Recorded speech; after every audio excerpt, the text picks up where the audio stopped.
8.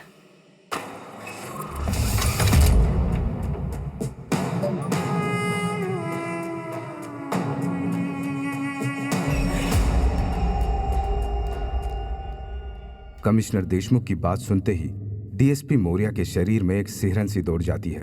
हालांकि डीएसपी मौर्य को अंदाजा था कि कमिश्नर देशमुख किस बारे में बात कर रहे हैं, लेकिन फिर भी वो अनजान बनने का नाटक करता है और कमिश्नर देशमुख से पूछता है, क्या बात है सर?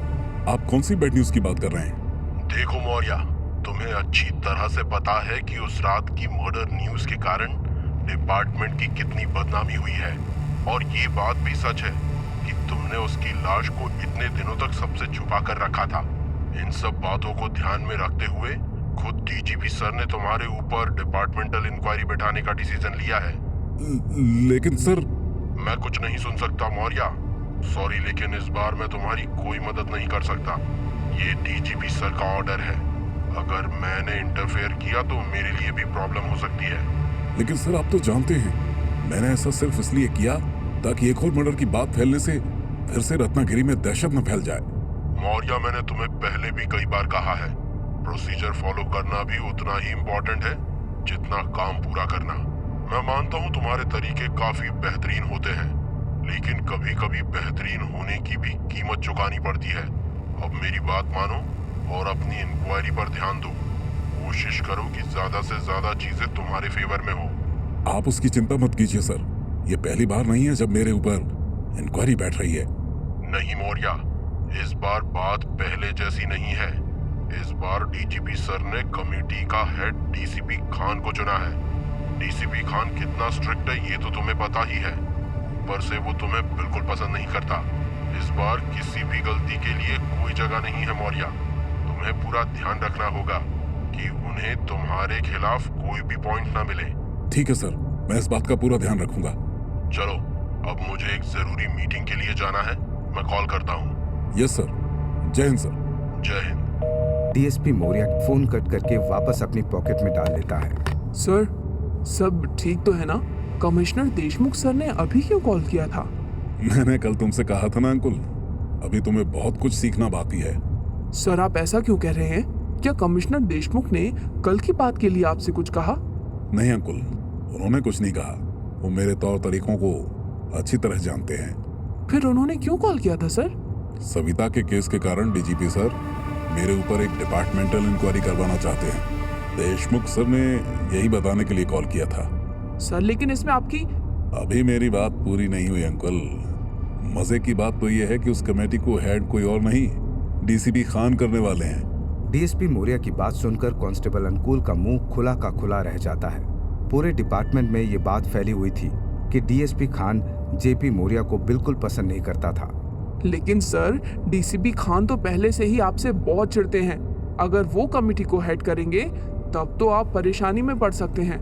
ऐसा कुछ नहीं अंकुल, डीसीपी खान को बस मेरे काम करने का तरीका नहीं पसंद है, और कुछ नहीं। सॉरी सर, मैं बस वही कह रहा हूँ जो मैंने बाकी लोगों से सुना है। मुझे पता है। सर, क्या हमारी भी इंक्वायरी होगी? यहाँ का इंचार्ज मैं हूँ और सविता की लाश को छुपाने का डिसीजन भी मेरा था। तुम फिक्र मत करो, मैं इस बात की पूरी जिम्मेदारी लूंगा। मेरे अलावा इन सब में और किसी की गलती नहीं है। ऐसे ही बातें करते डीएसपी मौर्य और अनुकूल पुलिस स्टेशन पहुंच जाते हैं। वहां जाकर वो लोग देखते हैं कि डीएसपी खान की कार पहले से ही पुलिस स्टेशन के सामने खड़ी थी। सर, ये तो... मैं भी वही देख रहा हूँ अंकुल। इसका मतलब डीसीपी खान स्टेशन के अंदर ही हैं। पता नहीं क्यों आज ही के दिन मेरी नींद लेट खुलनी थी। अब डीसीपी खान को लगेगा कि मैं रोज स्टेशन लेट ही आता हूँ। अनुकूल और डीएसपी मौर्य कार से उतरते हैं और सीधे पुलिस स्टेशन के अंदर जाते हैं। अंदर जाकर वो लोग देखते हैं कि डीएसपी खान इंस्पेक्टर डोगरा के ऑफिस में बैठा हुआ था। इंस्पेक्टर डोगरा और शर्मा जी भी उसके सामने ही बैठे थे। जैसे ही डीएसपी खान की नजर डीएसपी मौर्य पर पड़ती है, वो डोगरा की कुर्सी से उठता है और डीएसपी मौर्य के पास आकर खड़ा हो जाता है। जय हिंद सर। जय हिंद। मैं काफी टाइम से तुम्हारा वेट कर रहा था मौर्य। तुम आज ही इतना लेट आए हो या रोज इसी टाइम पर स्टेशन आते हो? सर, आज पहली बार मौर्य सर लेट हुए हैं, वरना वो रोज हम सबसे पहले ही स्टेशन आ जाते हैं। इंस्पेक्टर, तुम्हें बीच में बोलने की कोई जरूरत नहीं है। मैं तुमसे नहीं, डीएसपी मौर्य से बात कर रहा हूँ। सॉरी सर, वो आज मेरी तबीयत थोड़ी खराब है, इसलिए आने में थोड़ा लेट हो गया। तब तो तुम्हें कुछ दिनों की छुट्टी ले लेनी चाहिए मौर्या। नहीं सर, उसकी कोई जरूरत नहीं है। देखो मौर्या, मुझे घुमा फिरा करके बात करने की आदत नहीं है, मैं सीधे पॉइंट पर आता हूँ। डीजीपी सर कल की न्यूज़ के बाद काफी गुस्सा है। उन्होंने तुम्हारे ऊपर डिपार्टमेंटल इंक्वायरी बिठाने का डिसीजन लिया है और मुझे उस कमेटी का हेड बनाया है। Yes sir. मैं यहाँ तुम्हें बस ये बताने आया हूँ कि जब तक ये इंक्वायरी पूरी नहीं हो जाती तुम्हें ड्यूटी पर आने की कोई जरूरत नहीं है। तुम कुछ दिनों के लिए लीव ले लो। वैसे भी तुम्हारी तबीयत देखकर लगता है तुम्हें इसकी काफी जरूरत है। डीएसपी खान की बात सुनकर वहां खड़े सभी लोगों के चेहरे हैरानी से भर जाते हैं। सबको समझ आ रहा था कि डीएसपी खान का इशारा किस तरफ था। सर, ये आप क्या कह रहे हैं? क्या आप मुझे सस्पेंड करने की बात कर रहे हैं? नहीं मौर्या, तुम गलत समझ रहे हो। बस कुछ दिनों की बात है। जैसे ही इंक्वायरी पूरी हो जाएगी तुम फिर से काम पर लग जाना। तब तक तुम खुद लीव के लिए एक एप्लीकेशन दे दो। सर, मुझे इंक्वायरी से कोई प्रॉब्लम नहीं है, लेकिन मुझे कोई लीव नहीं चाहिए। You don't have any other option Maurya. और वैसे भी ये सब करने में मुझे मजा नहीं आ रहा। मैं ये डीजीपी सर के ऑर्डर पर कर रहा हूँ। अगर तुमसे इतनी बड़ी गलती नहीं हुई होती तो आज ये सब नहीं हो रहा होता। वो तो मेरी रिक्वेस्ट पर तुम्हें अभी सस्पेंड नहीं किया जा रहा। अब जल्दी एक लीव एप्लीकेशन लिख दो और अपनी सर्विस रिवॉल्वर स्टेशन में जमा कर दो।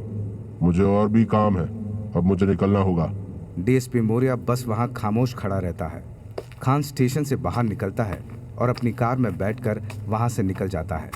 डीएसपी खान के निकलते ही मौर्या फौरन अपने ऑफिस में चला जाता है और अपनी चेयर पर बैठ जाता है। इंस्पेक्टर डोगरा और अंकुल भी उसके पीछे पीछे अंदर आ जाते हैं। सर, मुझे तो अब भी लगता है कि डीसीपी खान को आपसे कोई प्रॉब्लम है, इसीलिए वो ये सब कर रहे हैं। नहीं अंकुल, ऐसा कुछ नहीं है। उन्होंने बताया ना, वो डीजीपी सर के ऑर्डर पर ऐसा कर रहे हैं। इंस्पेक्टर, चलो ये रिवॉल्वर सबमिट कर देते हैं। Yes sir. वो तीनों वहां से उठकर रिवॉल्वर सबमिट करने के लिए एविडेंस रूम की तरफ जाते हैं। स्टेशन में जगह कम होने के कारण एक ही कमरे में एविडेंस और वेपन दोनों रखे जाते थे। जैसे ही वो लोग एविडेंस रूम के अंदर जाते हैं, अंदर शेल्फ को देखकर डीएसपी मौर्या का जैसे खून ही सूख जाता है। जिस डॉल को उसने कल रात ही अपने हाथों से चलाया था वो अब भी बिल्कुल सही सलामत एविडेंस रूम के शेल्फ में रखी हुई थी।